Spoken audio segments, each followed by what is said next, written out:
the a-hole for telling my daughter to go ask her bio family for money? My daughter, 26, is adopted. She started meeting her bio family after she had her son 3 years ago. I never went against her decision to have her bio family in her life. I've always encouraged her to give them a chance, especially her bio mom. But I noticed I was being gradually pushed to the side. Not just me, but the family too. No more Sunday dinners, no more trips, no more pictures, and not even weekly phone calls like we used to have. I figured she was busy being a mom, and she confirmed that, but her Facebook page showed me otherwise. There were tons of pictures of her visiting her bio family, and tons of pictures with my grandson. I realized she was making excuses to skip family time with us to be with her bio family more. Whenever her dad and I brought this up with her, she turned it into an argument in which she'd call us too sensitive or too jealous, or not giving her space to get to know her bio family better. We had one big argument and she never spoke again. After, she said no matter how much love and eagerness we show her bio family's love is greater and more natural. She stayed gone for months until her husband Thomas, who's always been struggling with heart condition, gotten worse. He is in the end stage of heart failure and is required to have an LVAD implant, but my daughter cannot afford it. Lately, she's been coming over a lot to talk about Thomas's condition. We do what we can to comfort her, but she brought up the piece of land we have for my 14-year-old son's education. I refused to even have this conversation, but she kept pushing for us to sell the land and help her get the device. I said I was sorry, but that will go to her brother, who sees me and her dad as his parents, and isn't willing to replace us like she did, and then told her to go ask her bio family for the money. She was shocked, and said that she couldn't believe how conditional my love for her was, and that I care more about being petty than my grandson's future with both parents, not a widowed mother. She started crying, calling us unsupportive, and that this is the time we show her we're true family, instead of showing conditional love and act petty at her husband's expense. I said I'm sorry about Thomas, but that is all I had to say. She left and we haven't heard from her since then. My husband says Thomas and our grandson are innocent, and maybe we should help out now then settle our conflict later. But that is a lot of money that I feel I'm not obligated to give, even without the whole drama from her bio family. I'm upset, but I don't resent my daughter as she's struggling with a lot. But at this point, I feel like she's only keeping us around for money, given that we paid for many things in the past while her bio family did nothing. Now for the top comments. Not a hole. She's the one showing conditional love. And if a bio family's love is greater and more natural, then why aren't they paying? I want to be really petty and say that greater and more natural love wasn't enough for them to keep her and raise her, but I know that's a low blow. At this point, I would not sell the land and give her money. She has shown that she only wants money now, so it's on her to figure it out. Most states have some form of welfare/social services to help gravely ill people, so she should explore that option. I feel very sad for you and your grandson. You loved her and raised her, and now your relationship has been reduced to a transactional state. She really should be ashamed of herself. Money was the only reason she started speaking to her parents again. She knew that the money existed and wanted to use her parents' love for her as a weak point to get the money for herself/her husband. Like every con artist, she did her groundwork first, pouring out a sob story, getting the parents reinvested in her life. Then she moved on to the con. She hit them with an ultimatum. Give me the kids' college fund or else I will say that your love is conditional. Her father is falling for the con. Fortunately, mom has recognized that it's daughter's love that's conditional, and that even if they were willing to sacrifice the brother's future to buy her love, it wouldn't work. She's already chosen her bio family. Opie, don't let your husband try to buy her love. You can offer to help her with fundraisers, but that college money is non-negotiable. She won't want your help though. She only wants the cash. You'd end up being without her love and being without money for son's education too. He shouldn't suffer because his parents fell for his sister's con and sold his future to try buy his sister's love. My father tries to buy my sister's love, and it breaks my heart because she hasn't visited him in 10+ years and only calls to ask for money and uses her daughter as an excuse. Opie, please don't let your husband buy her love. It will only end up hurting him and you in the long run, while the daughter continues to use and use without any actual love and care in return. I'm very curious about the reason and terms for her adoption, but I've noticed a trend in AITA posts where adopted children find their birth family after they become adults, then ditch the people who raised them. It's quite heartbreaking. Daughter's birth family didn't raise her for a reason. Opie did. Cutting them off and then asking for money is horrible on her part. Not a hole. Love is always conditional. Treat someone like dirt and they will stop loving you. Holy crap. That hit me hard for some reason. You're absolutely right. People love to say that it's unconditional, yet it's simply not at the end of the day. This is a tough one, but your daughter seems a bit manipulative and demanding, so not stay home. Or desperate. Or entitled. Next story is titled, Am I the a-hole for telling my sister her bi family are not on my wedding invite list anymore? I'm one of 5 and we're all adopted. Some through foster care, others are infants. My sister was adopted as an infant and reconnected with her bi family 5 years ago. Growing up as the only 2 girls in the family, we were close. And then when she found her bi parents and bi sisters, it all changed. I pulled back a lot when I saw her post about finally having sisters on social media. I ignored her for months. And then when I found the strength to talk to her, I was honest that her attitude around them does hurt me. That being discarded and dismissed as a sister hurt. She apologized, we went to therapy together, and eventually introduced the rest of our family to her bi family. They get invited to family stuff now. And when I got engaged, she asked me if I would invite her bi family. I said sure, if she wanted. That was last year. Wedding isn't for many months yet, so no invites or anything. But my sister started talking about needing a bigger family section, needing to make sure the photographer can get a huge group into more intimate photos. I asked her what she meant. She said with her bio family. I said they weren't being included as family of mine. She told me they should be, but I said no. They were being invited as guests. We then had a fight about it. She accused me of mistreating them. She told me I was rude to them, that I never gave them a chance, and I resented them for existing. I told her no, but that didn't mean I was going to treat them like they're my family. She told me she would, and now she thinks I should. That I should show I don't hold any feelings about the past and what happened.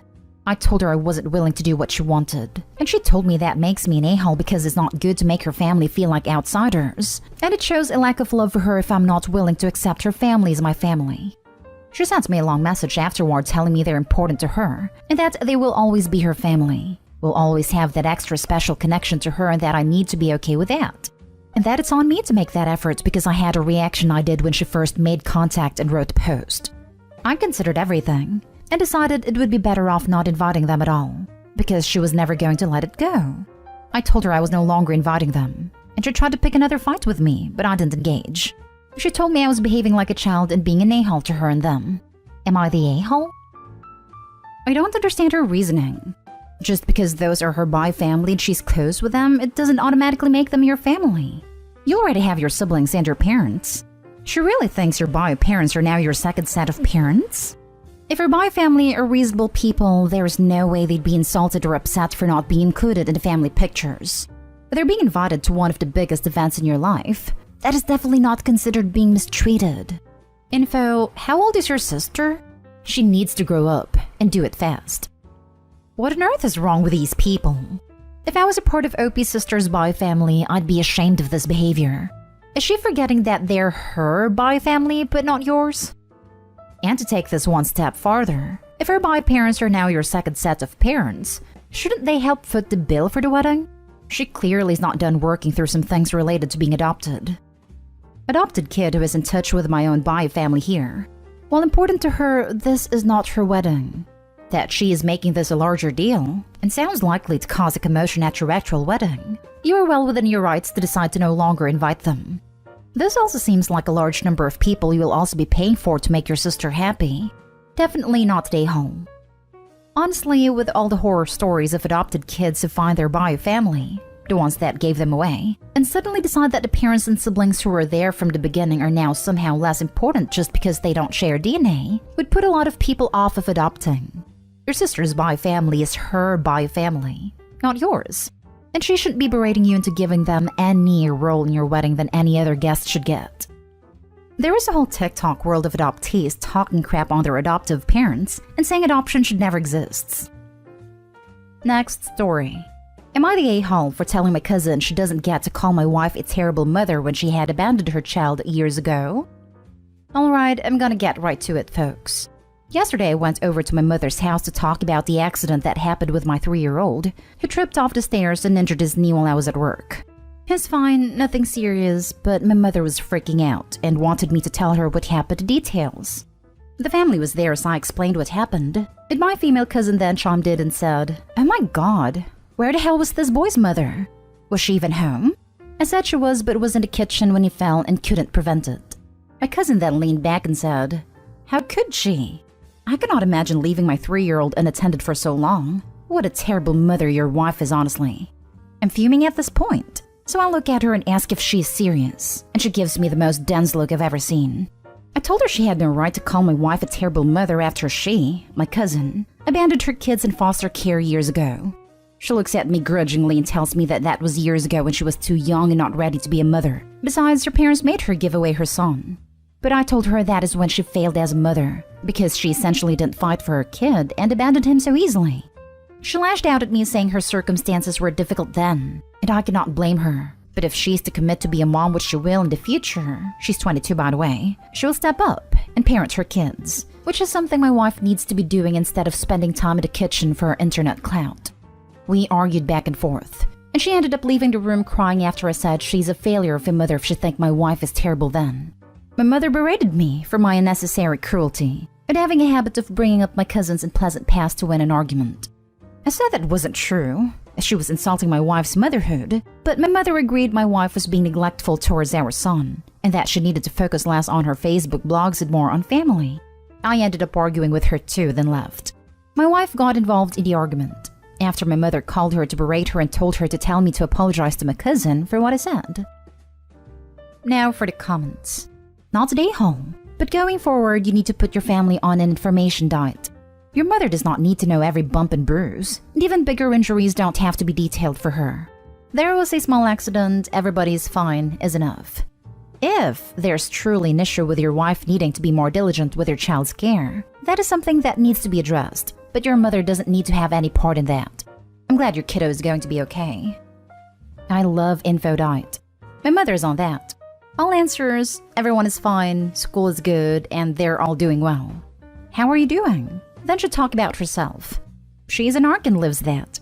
She gets no info to use against me or my family later. I cut her off for about 6 months, and it was hard on my dad. So now it's very much info diet with low contact. It's working so far.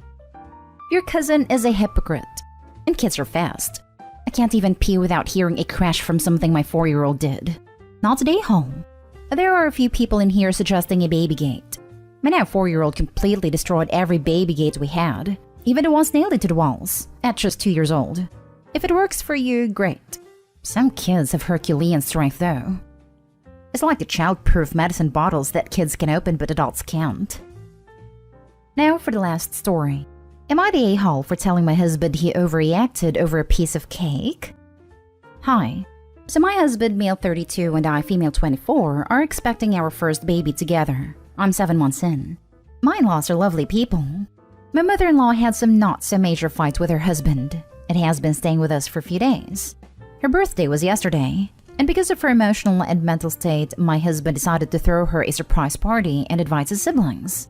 He got everything ready, and I was home alone when the cake arrived from the bakery.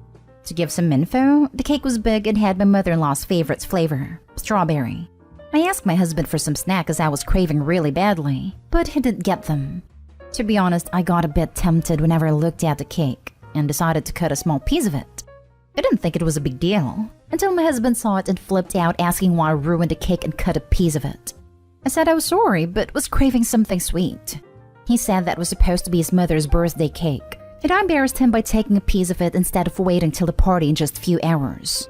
I said I should have been the one to handle it if he didn't think I was up to the task, but he went off saying he couldn't believe how childish I was with zero impulse control, to be blaming him instead of checking myself and not being supportive. This made me upset because there were a ton of other stuff he asked me to do and I did it. He kept arguing, saying I just cost him the piece of cake, and an utter embarrassment when his mom sees that I ate from her cake. I looked at him and told him he overreacted over a piece of cake, and asked if a piece of cake was more important than his son, and that I was sure his mom will understand that I took my piece of cake in advance because I really couldn't help myself. But he said this wasn't about me, that I have to just admit I messed up and ruined his work, then went upstairs. I refused to come off the room to celebrate after he told me to stay there, and I explained to his mom what happened, and she didn't say anything, though I noticed she was bothered. He keeps telling me to apologize, otherwise he won't speak to me nor acknowledge my presence in the house. He asked if a piece of cake was more important than his son. Stop trying to manipulate him. Your unborn son did not want the cake. You did. You know good and well that if someone cut a piece of your birthday cake before you even got a chance to see it, you would have a fit. You're the a-hole. For real. That line bothered me the most as it was such a stretch and 100% manipulative. Also, is Opie 5-year-old? Who just can't control themselves around birthday cake and doesn't understand how bad of etiquette it is to take a piece before the person celebrating their birthday even gets to see it. Opie owes some apologies. During my 8.5 months of pregnancy so far and all of my cravings, I've never once thought of myself before others. Waking my boyfriend at 2 a.m. for ice cream, eating someone's cake before the event, etc. And my baby is fine and healthy. The fact that Opie attempted to manipulate her husband and guilt him is disgusting. You're the a-hole big time. Reminds me of the Opie who ate the cake her significant other specifically made for her to eat and into Denise's birthday caterpillar cake because, tee-hee, the baby wanted cake. Girl, please. Your greedy, selfish self wanted cake and decided that your wants and needs come before everyone else. Being pregnant doesn't mean your crap doesn't suddenly stink.